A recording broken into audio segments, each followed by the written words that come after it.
qui est indépendant, républicain.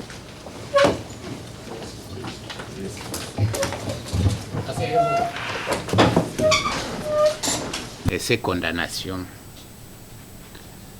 n'ont rien de judiciaire.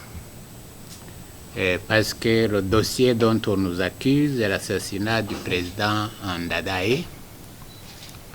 C'est un dossier qui date d'il y a 27 ans.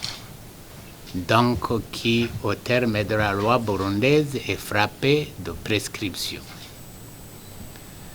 Deuxièmement, que ce dossier avait été fait l'objet de jugement en 1995 et que les gens qui ont tué le président Ndadaye, ils sont connus, ils ont été condamnés, certains même ont terminé de purger leur peine, mais voilà qu'à un certain moment on réouvre ce dossier soi-disant pour condamner ce qu'ils appellent les commanditaires. Bon, mieux encore, sur le fond, ce genre de dossier avait fait l'objet de discussions, de longues discussions lors des négociations d'Arusha. Et on avait indiqué que s'il fallait réouvrir ces dossiers, celui-là et d'autres, ces dossiers devraient passer non pas devant les tribunaux, mais devant la commission vérité et réconciliation. Et voilà que les autorités burundaises en ont décidé autrement. J'avais indiqué aussi que sur la forme plutôt, ce jugement n'a suivi aucune règle. Je voudrais d'abord redire solennellement que je suis innocent des crimes dont on m'a accusé lors de cette parodie de justice. Ce fut un procès politique qui a enfreint les droits élémentaires de la défense tels que prescrits par les lois burundaises et internationales. L'assassinat du président Ndadaye et de ses collaborateurs survenu le 21 octobre 1993 a été un drame pour leur famille et tout le peuple burundais.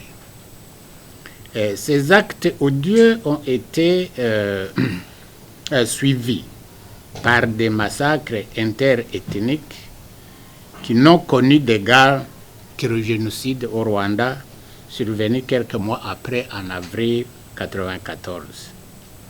Alors, au moment de ces crimes, je n'étais plus au pouvoir.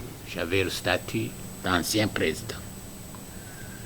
Et l'histoire retiendra que j'avais cédé pacifiquement le pouvoir au président élu en juillet 1993 et qu'il me soit donné l'occasion de rappeler que j'avais accepté de céder au pouvoir sans aucune contrainte, décision qui était rare en Afrique à cette époque. Et comme d'autres, j'aurais pu choisir de m'imposer par la force et refuser de reconnaître ma défaite aux élections de 1993 ou de refuser de partir au terme de mon deuxième mandat en 2003.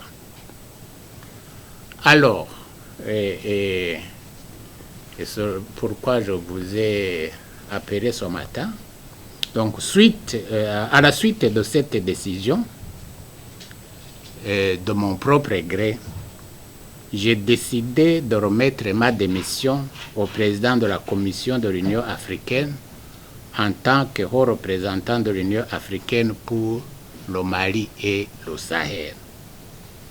À mon âme et conscience, j'ai jugé préférable de me libérer de ces responsabilités afin d'avoir toute la liberté de me défendre et de laver mon honneur malgré les multiples entraves.